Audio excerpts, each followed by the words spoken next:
Државниот студентски и ученички дом Браќа Миладиновци од Штип денеска прослави 50 години од постоењето како ученички и 10 години како државен студентски дом.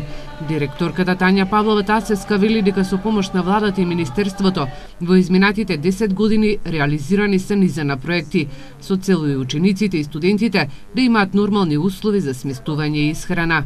Имаме направено едно можда 20 на проекти, реновирање на домот. Едно од нив и поголема е реконструкција на кујната, кај што имаме комплетно одвод со нови елементи. Имаме пролаз од едната зграда во другата, комплетно реновирање тоалети, реновирање на старата бања во изработка на гостински соби кај што престојуваат професори, асистенти, гости за потоа имаме комплетно средување на паркетот.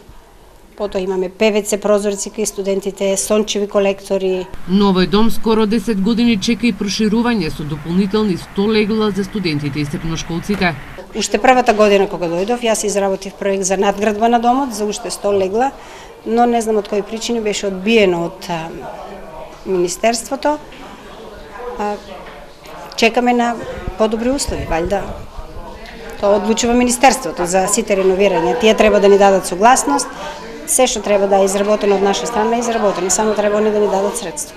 Во државниот студентски и ученички дом Браќа Миладиновци сместени се 240 средношколци и студенти, од кои 50 се студенти, а 187 се средношколци од општините од источниот регион, кои се запишани во регионалните средни училишта во Штип. Во него се вработени 18 лица, кои се грижат за престојот и исхраната на учениците и студентите. А денеска институциите и невладините организации добија и благодарници за соработка со домот.